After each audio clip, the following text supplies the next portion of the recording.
Hello, this is Fear Dragon coming at you with another StarCraft 2 Nutcast. Today we have a 2 versus 2. This is going to be a best of 5 series from the HP Trophy number 2, so if you have not seen and or heard of anything from that tournament, go ahead and check that out on Wikipedia, but do that after we watch this game. We're going to go ahead and introduce the players since it is a 2 versus 2 and they tend to get off pretty freaking fast. So up here in the top right hand corner of Scorched Haven, we have the purple Protoss player, and he's representing Team Eclypsia. His name is Welmu, and he is a Finnish Protoss. Recently took third in the WCS Finland Nationals, and is actually famously quoted for saying, "I don't break promises," and this comes from him promising to get GM number 1, and ended up getting it 4 days later. And anyways, his ally also from Team Eclypsia. So we have Team Eclypsia on the right-hand side of the map. We have the French Terran player, and he's an ex-Brood War player. His name is EclypsiaSarenS. And he is actually nicknamed the Pianist because when you watch him playing a StarCraft, he looks like a pianist, darting his hand around the keyboard like a crazy person. Now it looks like Team Eclypsia is going to be up against a pretty strong team spawning on the bottom left-hand corner of Scorched Haven. We have the orange Protoss player, and he is representing Team's Millennium. He is MilleniumAdelscott, the French Protoss player, also nicknamed the Gateway Protoss, just because he loves that gateway tech so much that he just does not want to transition out for a very long time. And of course, his ally spawning just above him as the red Terran is actually going to be the only Korean player in this 2 versus 2, and he is going to be the Korean Terran ForGG, representing Team Millennium. He is an ex-Brood War player and is actually used to be known as OGS Finn before he changed his name back to ForGG, which was his Brood War name, and he did that right around the time of joining Millennium. Anyways, this game has already got underway because there are so many players. It takes so long to introduce everyone. We can already see that it looks like Welmu going for that normal little wall off. He's actually just going ahead and sticking on one gas. We're going to have to wait and see later on if he decides to grab that second gas. And of course, his partner going ahead and actually going for a factory. So we might actually be seeing some kind of Hellion play out of, it looks like a SarenS. Really curious to see if we're going to be seeing Hellions or Banshees. Looks like it's probably going to be Hellions, indicated by that reactor. And in the meanwhile, we do see Adelscott going for that second gas geyser, and where is his cybernetics core? There is his cybernetics core, and he's also going to go ahead and rally out that first zealot, at least over to the ramp. We're going to have to see if he decides to put on a little bit of pressure. No, just going to keep it at home, and I think it's a wise decision. It's a lot harder to do any kind of big damage with that zealot when you have 2 different opponents that could potentially defend against it. Anyways, we do see a reactor Hellions coming out of ForGG. Pretty much actually, wow, that just goes to show those Brood War mechanics kind of showing up SarenS a little bit with a faster reactor Hellion build.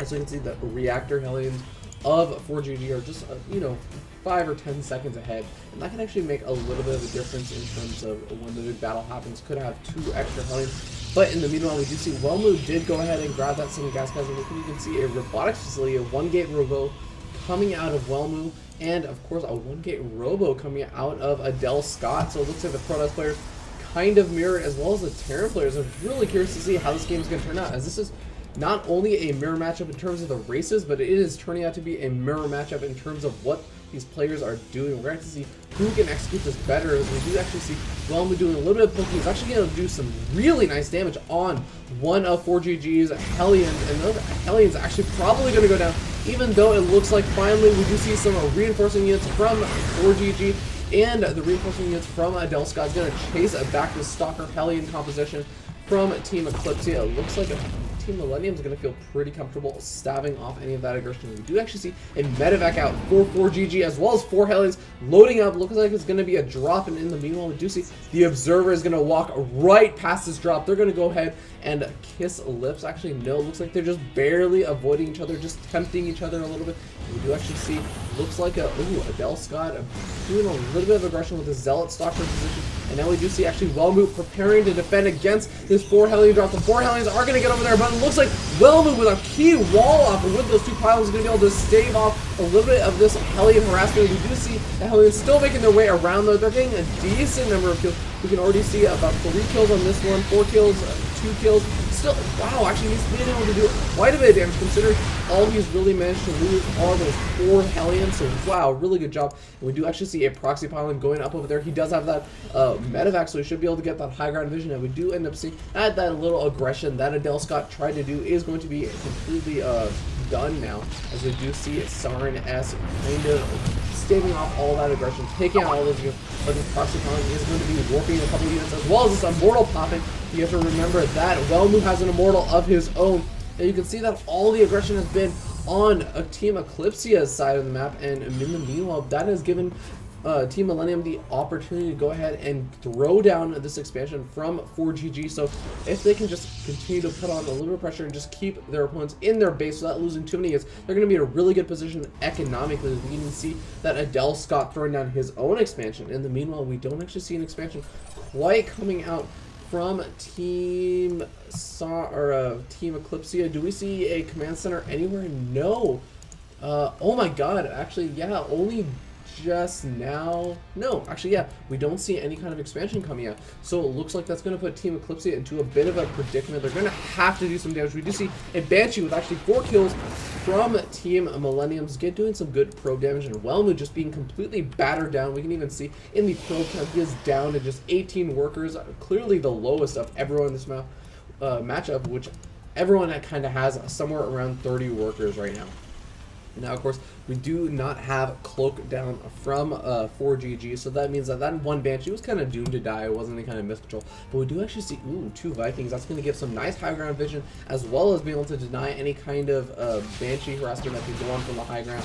And we do actually see 3 Stalkers getting completely force fielded off. They will definitely be taken out. So some nice force fields going down from Team Millennium, but he has to be very careful, as it looks like Team Eclypsia responds with force fields of their own. Now we do see the battle kind of going underway a little bit. Once these force fields run out, though, these siege tanks are going to be able to do a lot of damage to all of these Hellions. And now we do see the Marines trying to come and do some damage to those Immortals. But it looks like finally the engage is going to kind of back off a little bit. We do see a siege tank out from Team Eclypsia with siege mode already done. As we can see, siege mode is not actually done yet, or it's just barely starting for Team Millennium, and that's going to be very, very critical for him to get up. And it looks like there's a more trying to take down that siege tank, not actually able to do it, but now these 2 siege tanks able to get the snipe off, and now we do see these Hellions doing a good amount of damage to the sentries. The Marines running back and forth. Oh my god, it is complete madness in terms of control over here. And now we do see, it looks like a couple of units. Oh, it looks like Team Millennium really wants to break this push. It looks like they're going to completely go for it. They're going to completely commit, and we do see the Immortal doing some good target fire down on that siege tank, but we do see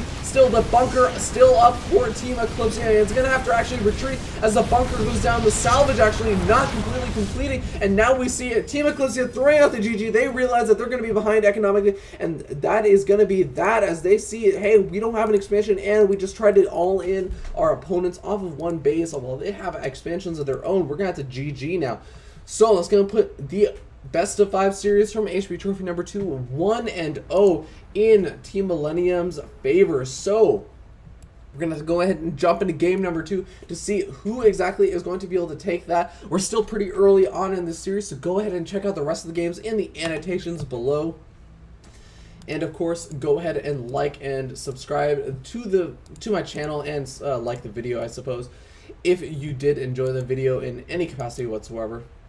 And yeah, that's pretty much going to be it, I guess. So I will see you guys in game number 2.